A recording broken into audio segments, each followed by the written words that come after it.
તો આખરે દક્ષિણ ભારતની જે મહત્વપૂર્ણ બેઠકો છે તેની જરા વાત કરી લઈએ તો આ દક્ષિણ ભારતની બેઠકો આખરે 400 પાર જવા માટે અત્યંત મહત્વપૂર્ણ છે, જેમાં દક્ષિણના રાજ્યોમાં પીએમ નરેન્દ્ર મોદી હાલ ઝંઝાવાતી પ્રચાર કરી રહ્યા છે અને તેમાં સૌથી મહત્વની બાબત 129 બેઠકોની છે।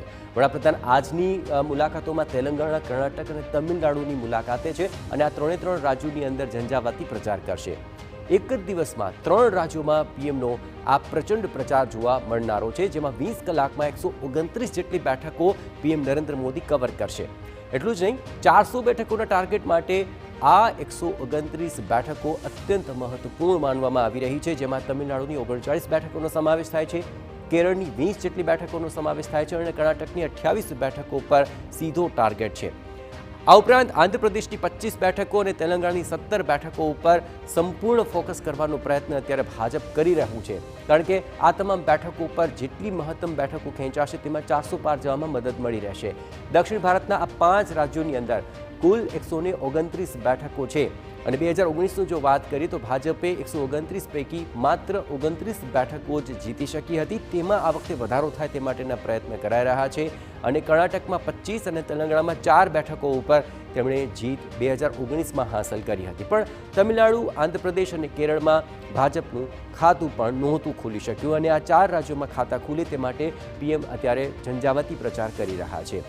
અહીં 84 બેઠકો છે તમિલનાડુ, આંધ્ર અને કેરળની, અને તેમાં ભાજપને એક પણ બેઠક નહોતી મળી, પરંતુ આ વખતે 400 પાર જવા માટે દક્ષિણમાં દમદાર પ્રદર્શન અત્યંત જરૂરી છે અને તેને લઈને પીએમ અત્યારથી જ ત્યાં ઝંઝાવાતી પ્રચાર કરી રહ્યા છે। એક જ દિવસની અંદર 129 બેઠકો ઉપર પ્રચારની રણનીતિ ઘડાય છે।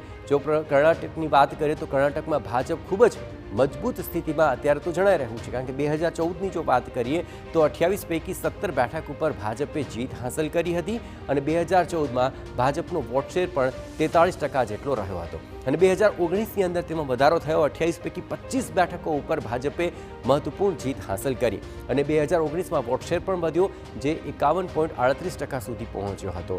કર્ણાટકમાં તમામ 28 બેઠકો ઉપર ક્લીન સ્વીપનો પીએમનો અત્યારે ટાર્ગેટ જણાઈ રહ્યો છે અને તેના માટે ખૂબ મહેનત પણ તેઓ કરી રહ્યા છે।